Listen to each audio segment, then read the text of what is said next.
Who could have thought the thing that was supposed to free us from doing mindless labor, menial tasks, and finally allow us the bandwidth to spend more time doing meaningful things would be the very thing that shackles us even more to the cruelty we all unfortunately know as a job? AI. AI. AI. AI. AI is going to be maybe the biggest thing. AI has been all over the news for the past 3 or 4 years now, and I'm sure we're all sick and tired of hearing about it. I mean, anytime we hear about AI, it's either about how it was the reason behind a billion-dollar corporation firing thousands of people, the reason why we have to build a super-duper data center in a small town which will use up all their clean water, or even being the tool used to spy on Americans en masse. But despite seeing this news about how AI is going to destroy my life in a million different ways, I don't actually have a problem with AI in and of itself. I think AI is a spectacular piece of technology that can certainly make our lives better, and it's certainly bound to stay. My problem is with those selling us AI. They don't want AI to make your life easier. They want to use AI to control you more than they already do. Think about it, right? Our whole lives, the promise we were given in regards to automation is that machines, robots, they'll do the boring stuff, giving humans more time to do the meaningful stuff, the human stuff. Robots will do the hard labor, building cars and factories, constructing buildings, doing my fucking dishes, giving us humans more time to do what we've always wanted to do. Spend more time with our family, read that book that's been on my shelf for months, maybe create music or start painting, travel the world, things like that. So then tell me why, in 2026, AI is being used to generate the art, music, write articles that are always wrong, all that stuff, and it's being forced on you to consume while you are still doing the same 9-to-5 job that you already were. That's what I'll talk about today. So for some context, AI, or artificial intelligence, has been around conceptually for a while. The stuff we see now though, ChatGPT, Claude, image generation, all that stuff blew up from one paper. Google researchers published this paper called Attention is All You Need, which introduced the transformer architecture. No, not those transformers, it's a lot less cool than that. I won't get into the boring stuff, but basically what you need to know is that the transformer neural network architecture allowed for models to analyze entire texts simultaneously rather than one word at a time, which is how they did it before. This lets models use what's called self-attention to read a whole sentence and calculate how important every single word is to every other word by assigning corresponding weights. An example would be if I use the word Chad in a sentence.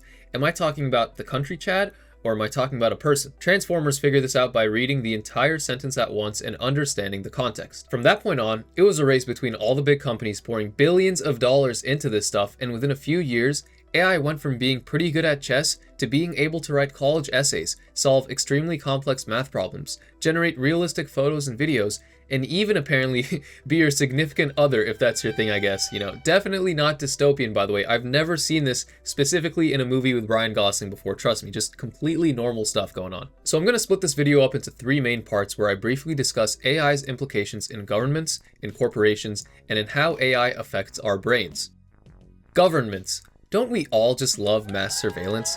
I don't know about you, but I love when the government uses AI technology to parse through all the data across their several departments, from the DMV to the IRS, to create profiles on each American citizen. That's why Palantir is my favorite company, because they do exactly that for the United States government, and no one is even trying to hide it. It's hilarious. I remember people would always say stuff like, man, China is so bad. Don't you know they have a social credit system where they watch what you do and score you based on your behavior? Even though we already have something similar called a credit score, what the government is doing now is literally this social credit system people said about China. I mean, where are all these guys now complaining about this? Why aren't they worried about this? Right after Trump was elected, he signed an executive order under the same bullshit, waste, fraud, and abuse premise he's used for many other things now, where he removed unnecessary barriers, as they describe, to federal employees accessing government data. Pretty much what this does is give the federal government completely unfettered access to the data held by any federal agencies as well as any state agencies that receive federal funding. Now, Palantir's involvement in the government is not new at all. In fact, the CIA funded Palantir in 2004 with $2 million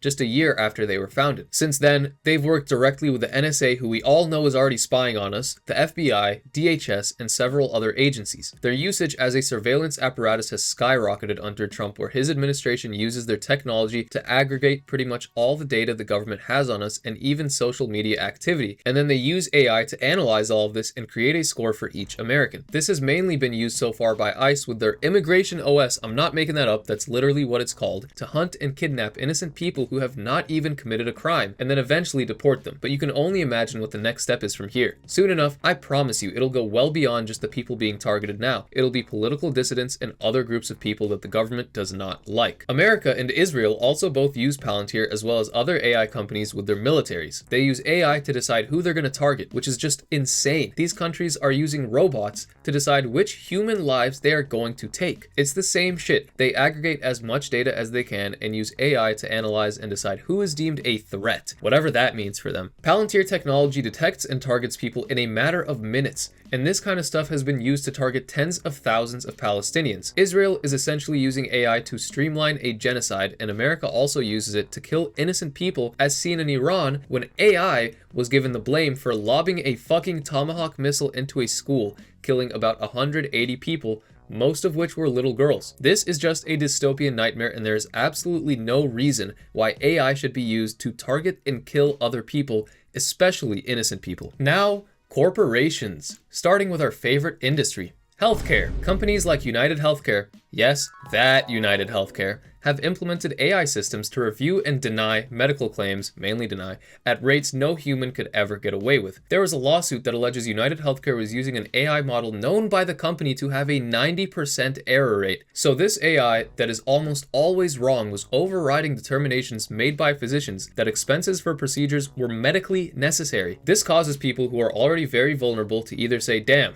I guess I'm just fucked, and then just die, or say, damn, I guess I'm just fucked, and go into medical bankruptcy. This isn't just United Healthcare, by the way. This seems to be becoming an industry standard. Cigna, another large healthcare provider, had denied 300,000 claims over 2 months in 2022, spending about 1.2 seconds to deny each claim. About 90% of these denials, when appealed, were overturned, meaning that companies are, intentionally or not, implementing AI systems that wrongly deny claims just so they can save a little bit of money at the expense of people's lives, even though they are completely in the wrong, and even though they have already been making record profits. Aside from healthcare, other companies like Meta and Amazon, after firing thousands of employees due to AI, have now begun implementing AI systems to monitor their remaining employees. Meta is now monitoring their employees' clicks, keystrokes, and taking snapshots of their screens to train their internal AI system, while Amazon uses AI to surveil its warehouse workers, tracking their every move and enforcing brutal productivity quotas. Somehow, even more heinously, you have Elon Musk's integration of AI to X, known as Grok,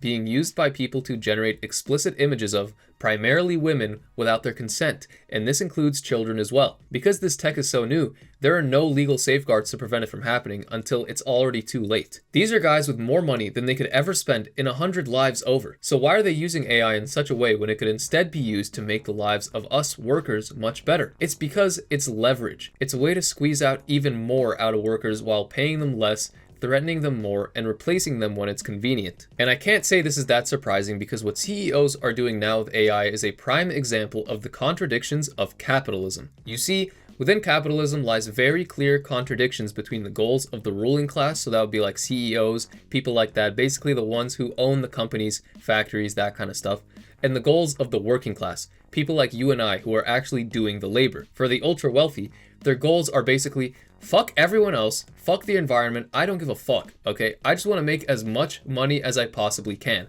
While the goals of the working class are more like, man, I just want to be able to make like decent money and stuff and just live like a fulfilling life. Of course, that's a very broad description, but it kind of sums it up. The inherent contradiction is that what makes these rich fucks the most money is antithetical to what leads to the majority of people living decent lives, as seen with my prior examples. An even better example is by looking at billionaire and professional dickhead Kevin O'Leary. This guy, who by the way isn't even American, he's from Canada, wants to build a data center in Utah that would be larger than Manhattan and use up over double the entire energy that Utah as a state uses in 1 year. This would have a devastating impact on the people there, since energy prices would skyrocket for everyone around, water will become much more scarce given the amount of drinking water that would be needed to cool this place, and also the heat emitted from it would increase local nighttime temperatures by about 8 to 12 degrees Fahrenheit. Despite over half of Utah voters saying they oppose this data center's construction, the county commissioner approved the project because, again, these rich fucks and the politicians who work at the behest of these rich fucks don't care about how this stuff actually affects you. All they care about is money. Tying this back into my final point, how they get away with doing this is by convincing us, the regular people, that AI is here to help our lives by giving us these shitty AI slop tools. But in reality, they don't help us. They distract us.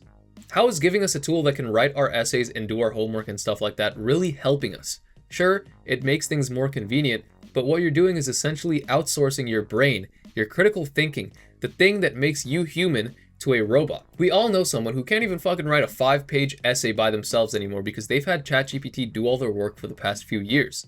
This stuff is designed to make us stupid, but it's sold to us as convenience. Don't take my word for it. MIT did a study with groups who used ChatGPT, Google search, and just their brains, respectively, to write essays. The essays of those who used ChatGPT were described as soulless and were very similar to each other. They also exhibited by far the least amount of brain activity among the groups. When asked to rewrite their essays without ChatGPT, they could barely remember any of it. In contrast, the other two groups showed much higher levels of brain activity, with the brain-only group showing the most. The brain-only group was allowed to use ChatGPT to rewrite their essays and actually showed an increase in brain connectivity, implying that AI, when used responsibly, could enhance learning, but when used as a tool to just do all the work for you, literally decreases your cognitive capabilities. A Stanford study also found that AI models are incredibly sycophantic, affirming users' actions 50% more than humans, and do so even in cases where the user mentions manipulation, deception, or other relational harms. They compared participants who used sycophantic AI systems versus users who used non-sycophantic ones, and found that the sycophantic users reported lower willingness to engage in relational repair actions like apologizing, trying to fix problems, or changing aspects of their own behavior. Users of the sycophantic AI models consistently rated the responses as higher quality and had strong intentions to return to these models to discuss similar topics. You might think the results of this are just more people being dickheads, but this has real consequences, especially when in the hands of people that are already insane. For example, last year, the guy who shot up Florida State University and killed 2 people heavily used ChatGPT and even asked it for advice on this shooting. This guy was literally talking to ChatGPT about killing people, and not only did it not have the proper safeguards to recognize this threat, it even enabled it by offering advice. This guy was having lengthy conversations with ChatGPT for months prior, discussing his interests in Hitler, Nazis, fascism, Christian nationalism, and his beliefs on Jews and blacks. You can only imagine what he was thinking, right?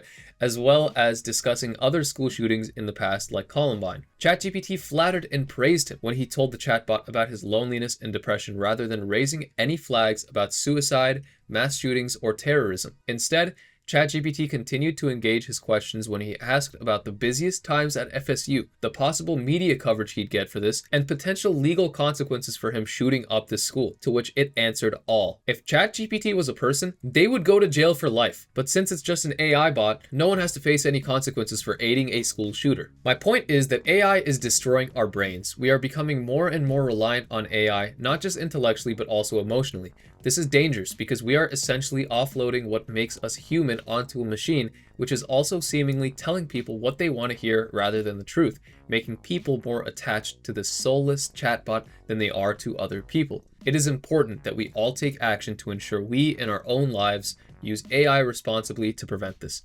I'm not saying not to use it at all because then we just get left behind, especially in the workplace. I mean, AI isn't going anywhere. And again, I'm not saying that AI in and of itself is bad.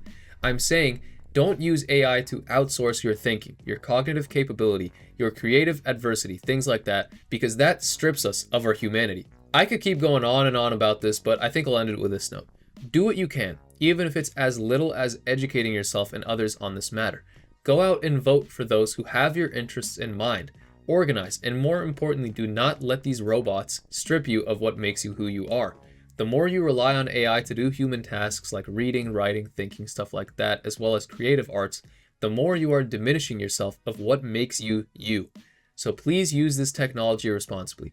Anyways, thank you so much for watching. If you enjoyed, please leave a like and subscribe, and let me know what you think down below in the comments. I hope you have a great rest of your week, and I'll see you all in the next one.